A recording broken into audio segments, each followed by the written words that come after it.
So this is the third video on the chi-square test, and we have our data table with the survey results. So these are the observed values, female and male students, 150 altogether, science students who had a choice between French or Spanish or Russian, and these are the survey results.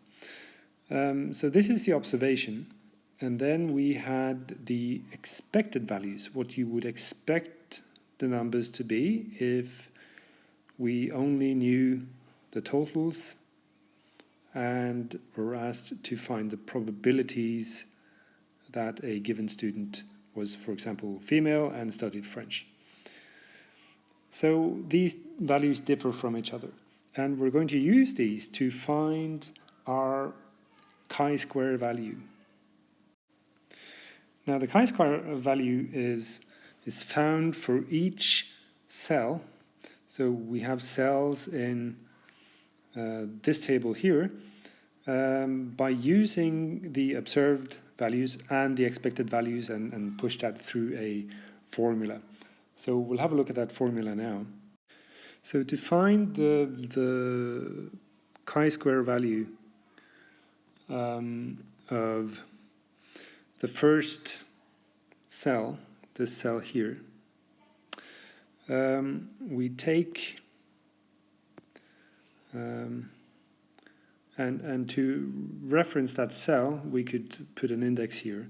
So this is row 1 and cell 1. So 1, 1. So chi-square value 1, 1 for that specific cell is going to be the observed value minus the expected value, 13.3, and put brackets around that, and then we square it, and we divide it by the expected value.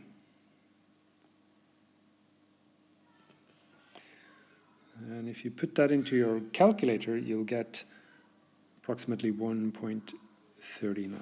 So I'm going to put in 1.39 down here. So that's our first chi-square value. Now the second value, I'm going to go down. So the second row and the first cell, that's going to be this cell here.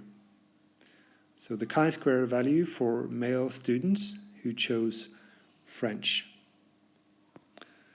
And that's going to be, okay, so we have the observed value is 31, and then minus 26.7 squared divided by 26.7. And we round that off and we get 0.69. Well, you don't want to round off too much actually. So don't do that yet, because we're going to add up all these numbers. So you don't want to round them up. Sorry. So this is, let's just edit that number a little bit. That's not going to be 1.39, but it's going to be 1.3902, and the one underneath is 0.69, 25. And you keep doing this with every cell until you get all the chi-square values for each cell. So I'm just going to put them in here. 26 and 0.2109, that's a 2, and 0.1059. And our well, sometimes it's called Q. Put that in white. So sometimes it's called Q. Sometimes it's called the sum of chi-square values. And that's what it really is. So we're summing up all these values. So we have 6 values here.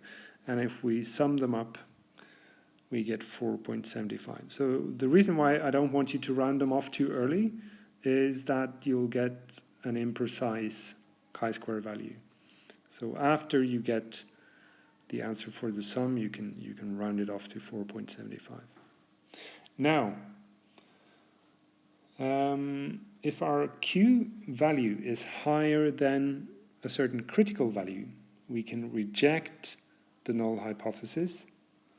If it's lower, then we can accept the null hypothesis.